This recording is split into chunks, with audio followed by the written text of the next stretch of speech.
because the guardians of the ark get sick and die very, very rapidly. Is it? Yeah, you said that. You said that people come out with burns on their faces. They typically get cataracts. They get blinded by cataracts, which is something that happens with radiation damage. But your narrative of the Ark of the Covenant would preclude the Templars guarding it because they were later. Well, no. Well, no, it wouldn't actually. Okay.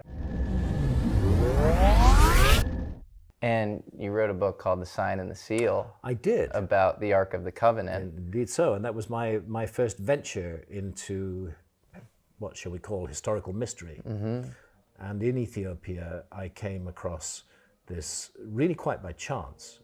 I found myself in the city of Aksum in Tigray in northern Ethiopia. Mm-hmm. And there were some strange processions going on and wonderful music and dancing and rituals being performed. And I asked, what's this all about? And they said, well, we have the Ark of the Covenant here, and these ceremonials are in honor of the Ark of the Covenant. And you've got the Ark of the Covenant here. I'd just seen Raiders of the Lost Ark. You've got the Ark of the Covenant here. Where? And they said, well, it's in that enclosure, and there's a huge religious enclosure in the heart of Aksum, which contains a 16th century church of St. Mary of Zion, and beside it a little chapel. And it's in that chapel that the Ethiopians claim the Ark is kept. Mm. And this is not a minor issue for Ethiopians. This is a very major issue for them. It's fundamental to Ethiopian culture. It's something that a lot of people don't understand. And it's kind of odd because the Ark of the Covenant is a pre-Christian relic, and Ethiopia is largely a Christian country. Why is Ethiopian Christianity, which is very Old Testament in its form, very un-New Testament in its form, why is it, but still calling itself Christianity, why is it venerating a pre-Christian, non-Christian relic that belongs to Old Testament times? So I began to do my own investigation, and my own investigation included a lot of time spent with the indigenous Ethiopian Jews. Mm. This is something, again, that's not widely known, but there has been, lost tribe, going back into remote prehistory, a Judaic community in Ethiopia. And in Ethiopia, they're known as the Falashas.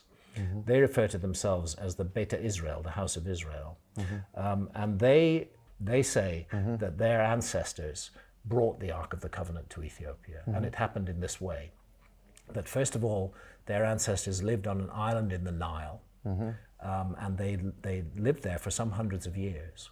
Well, that's the first thing I checked. Was there ever a Jewish community on an island in the Nile? Mm-hmm. Yes, there was, on the island of Elephantine, opposite the modern city of Aswan in Upper Egypt, around 650 BC. The general story is that the Ark was stolen by the Babylonians about 60 years later, in 587 BC.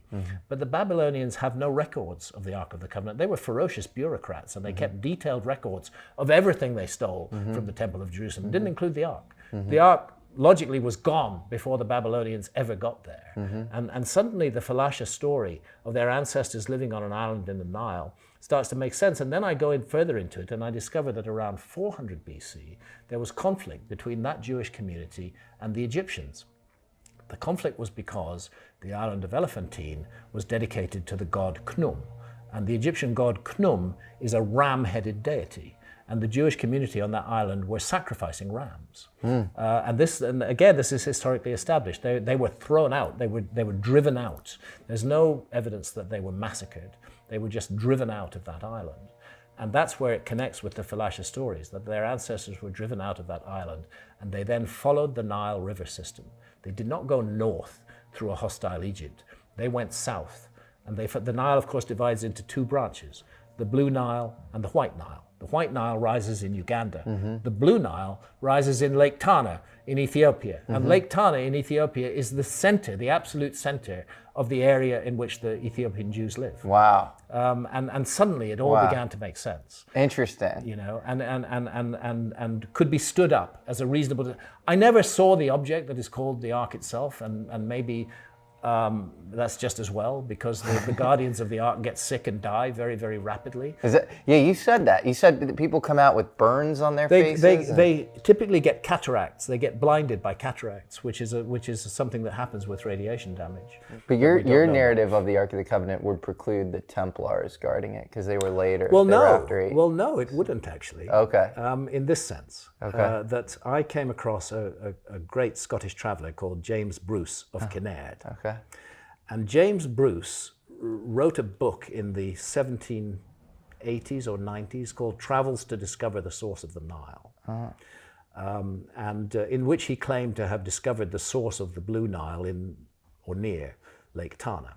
What's puzzling about that is he already knew of a Portuguese priest who'd put that together 60 years before. And James Bruce had a powerful interest in the Ark of the Covenant and was present in Axum during the ceremony of Timkat, when replicas of the Ark of the Covenant are brought out. And I began to get very interested in his story. And I became convinced, although I couldn't prove it, that he had been a Freemason. And that it was his Freemasonic interest that had taken him to Ethiopia. Let's not forget that James Bruce brought something back from Ethiopia. He brought back the Book of Enoch. Wow. We would not have the Book of Enoch if it hadn't been for that Scottish traveller getting a copy of it written in the Ethiopian sacred language of Ge'ez and having it then translated into other languages. That's an ancient alien abduction story if I've ever heard Well, one. yeah, the Book of Enoch was a lost book but it had been preserved in Ethiopia. And James Bruce found it and brought it back. Brought it back to Europe. I thought what could have motivated him, and could he have been a Freemason? And I began to look into this, and I couldn't find evidence for it. I went to his grave, which is in a little churchyard in Scotland near Falkirk, and I found that the grave was in a state of disrepair, but that the obelisk that had stood over the grave was lying on its side in the car park. And it was clear that something was going on. So I went to the keeper of the church and I asked him about this. And he said, oh yes, we're restoring the grave of James Bruce right now, and the obelisk will be re-erected there. And I said, who's funding this? And he said, well, it's the Earl of Elgin. Oh, how interesting. Those were the days when you could pick up the phone and call an earl, and I did that in probably 1990 when we were researching the Sign and the Seal. I called the Broomhill estate where the Earl of Elgin lives, and he answered the phone. And I said, look, this may seem very odd to you, but I'm a journalist and I'm investigating the story of James Bruce of Kinnaird, and I understand you have an interest in him. Can I come and talk to you about him? And he said gruffly, I'll give you half an hour. He gave me 5 hours, and my wife Santha and I went to his place, his estate, and we sat down and talked to him. And at the end of it, rather nervously, I said, look, I've been working on this theory that James Bruce was a Freemason, but I can't stand it up. I can't prove it. He said, my dear boy, of course he was a Freemason. And he gave me the lodge, the Kilwinning Lodge No. 2 in Edinburgh that James Bruce was a member of. And more than that, he was a speculative Freemason who was interested in the esoteric side of Freemasonry.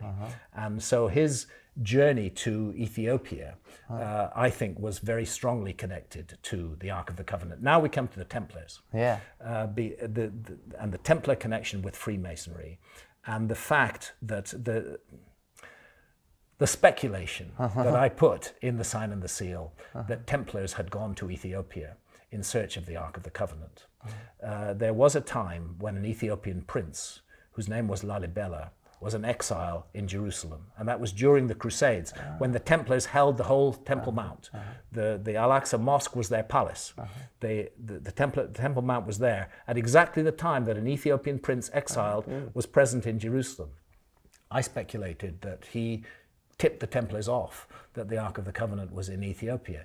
And weirdly, Lalibela then went back to Ethiopia with a strange force of people who installed him on the throne of Ethiopia, who sound like foreigners, not Ethiopians.